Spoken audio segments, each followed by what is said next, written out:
workshop organ now. Why? Well, shouldn't everybody? Okay, the reality is I'm building the Hellcorder, and somewhere along into the future I would like to build a bellows for it. And the reality is there aren't really any information on how to build bellows for small and medium-sized organs out there. So then I thought, why don't I just get one? And I did. And it turns out someone just a few kilometers away from me actually gave this away. So that's what I spent yesterday doing, hauling this into my workshop, telling my wife it's for research. But it turns out it's actually so nice that I don't want to turn it into firewood in the name of research.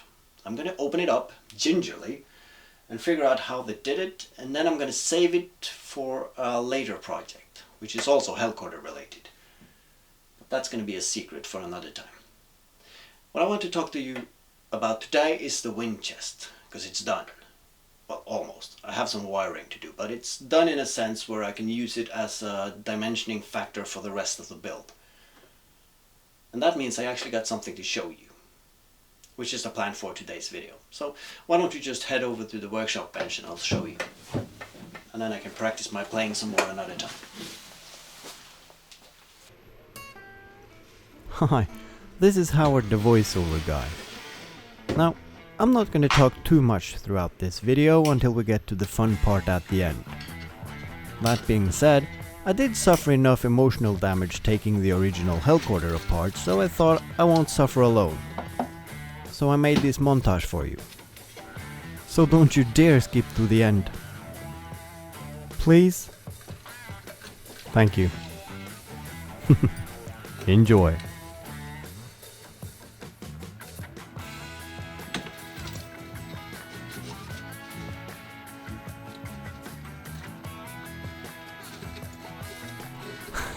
I'm sorry. I couldn't shut up. So here we go. Well, this was maybe the most disheartening part of the entire process. Although I did remove the air horn solenoids the last time, this time it really felt permanent. Because I'm not gonna put it back together after this point.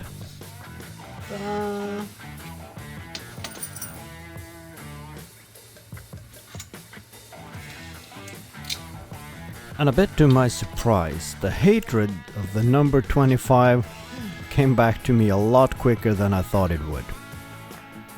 It's gonna be a pain in the ass to assemble.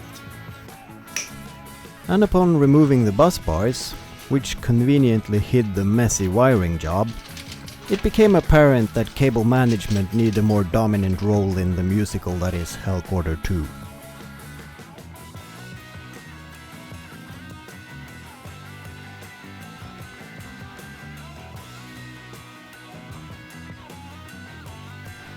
And to those of you who are wondering, yes, it's just as tedious taking it apart as it was putting it together in the first place. Maybe even worse. Because I got to make sure I don't ruin any of the parts, as I might need those later.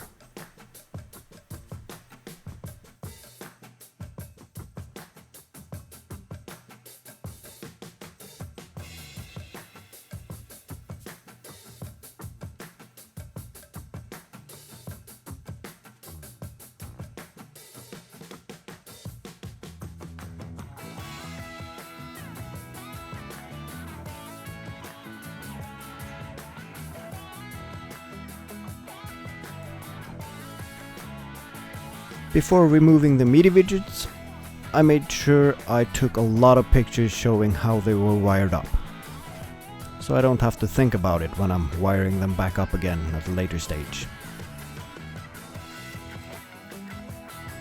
And here you have the last thing that actually went into the Hellcorder, the air restrictor, which is basically just a few weeks old. Or, to be honest, it has reached a couple of months already.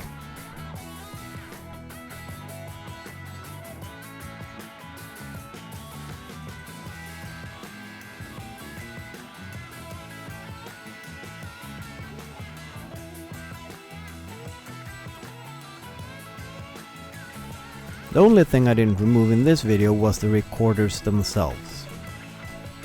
What I did remove was the 25 brass fittings that sits on top. Now, I'm not really sure what I'll need 25 of those for in the distant future. But then again, it's better to have them than not to have them, I guess. So if any one of you have any ideas, feel free. But anyhow, this was actually the end of the dismantling. Now it's time for the fun part. Making a new one.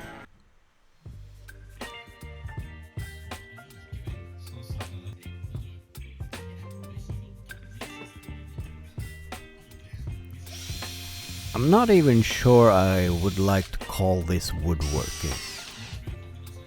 This is as simple as a box can get. That being said, I'm really growing fond of plywood, even for aesthetic purposes. And it's cheaper than oak. Barely.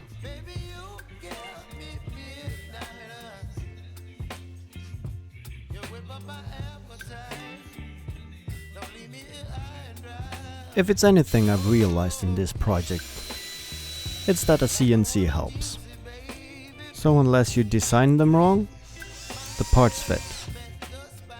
This time around.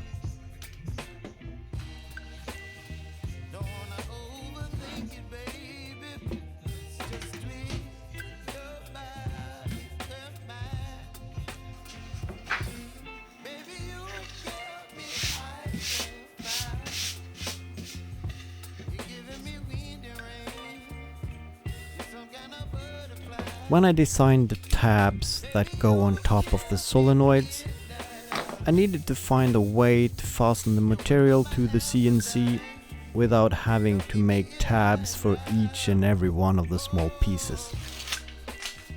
So double-sided tape it was.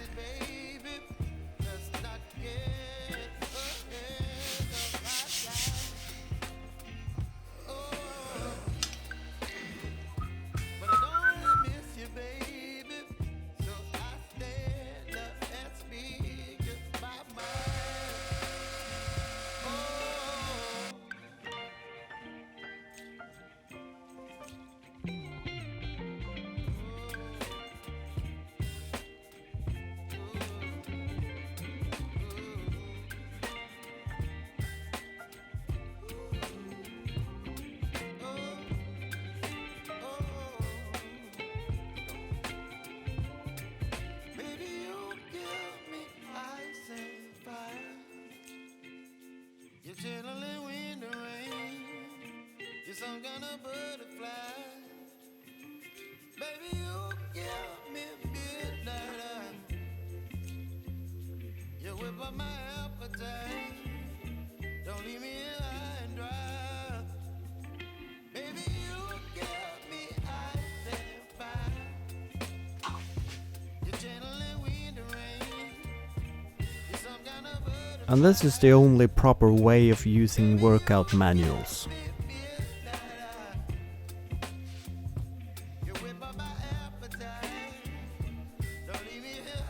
I realized I use a lot of Q-tips in my workshop. Not necessarily to clean out my ears, but they've proven brilliantly in cleaning up glue squeeze out.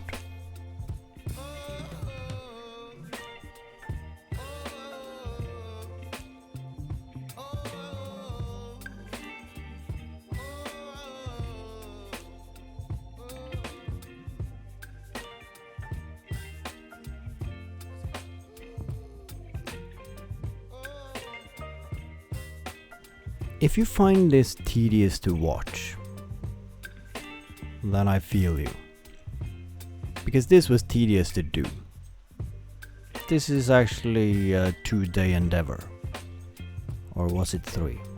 I can't really remember. I might have suppressed that. Jesus Christ. Oh, that took forever. As I said,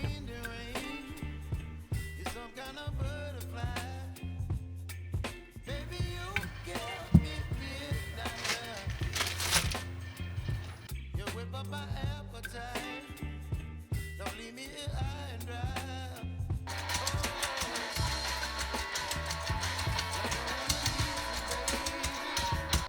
I think it was in the last video, or maybe it was a short, that someone pointed out that you can actually reverse the entire thing. Use the solenoids for signal inputs as a very rudimentary keyboard, which would be really fun for another project.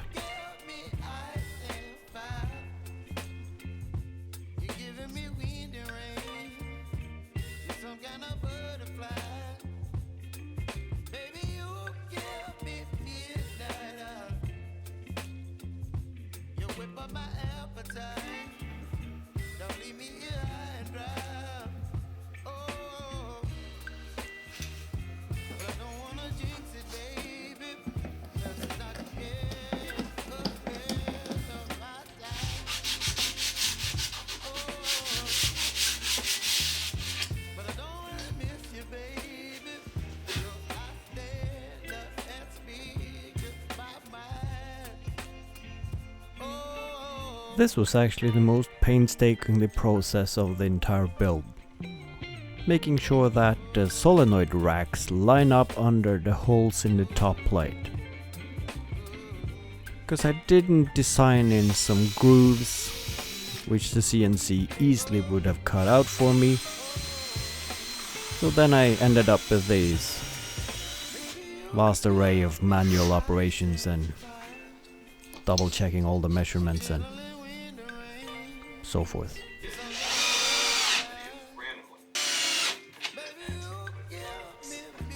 That being said, it actually starts to look like something.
And there we have it. Most of the major hardware are now in place. What remains is a lot of wiring. But we'll get to that later. Okay, so here you have it, the Windchest. It's nothing special, it's just a box. That being said, the front panel here will be swapped out for acrylic, so you actually can see what's going on the inside. Because this part is partly going to be shown. The rest is going to be hidden within the inside of the Hellcorder. What is interesting on the outside are these. These are the valve slots. On top of here, you will have air restrictors, or chokers, as I like to call them. And then on top of that, the recorders will sit. Now this will actually give me the height of the pipe part of the Hellcorder. So now I know the width of the Windchest and I know the height that I need. So that is going to be great. Now the form here is not round, because these ones are going to have the exact same shape. So when they slot into here, they won't turn around. But other than that, nothing interesting is going on here. So let's have a look on the inside. So here you have the nitty-gritty. Now these are all the valves. Now these are going to be a lot more quieter than the last ones, but then again they're not going to be complete silent, but it's good. And then you have the MOSFET transistor switches. Now these are dead silent. All I got to do with these is to monitor them for heat, because if they do get too hot, I need to put heat sinks on here. Maybe one long one covering all of them. And then I put in these aluminium pipes. These are actually the same concept from the original Hellcorder. And this is a place where I can attach the signal cables. Except this time I'm using this flat ribbon cable, which is gonna be looking a lot more smooth. But I'm waiting for some parts, and I need some training on making the connections for those to fit snugly onto all these connector pins. And then this is actually the bus bars from the original Hellcorder, which is going to provide the 12-volt power for everything, basically, except from the MIDI widgets. And here are the MIDI widgets and the common ground and power supply. This is, well, it's going to be roughly located here, and then in the front here I'll have some fancy display sign or something which will be visible through the acrylic front. And on the back side there is going to be a terminal for the 9-volt and the 12-volt, and then I need the USB connectivity and the 5-pin MIDI input. And I've also been thinking about doing an output, because I now have a lot of these. And in the original Hellcorder they did add a bit of percussion element to the entire thing. So I'm thinking I have room for them here, for a lot of them actually. And I have a lot of free channels on the MIDI widgets. So that got me thinking. I could actually use some channels outside the band of the Hellcorder to trigger external events. Of course, the first thing that comes to my mind is, of course, pyrotechnics. But there might be other things as well. So feel free to hit me up in the comments. I'm open for suggestions. I got a shitload of relays, so might as well use them for something. So yeah, that's it.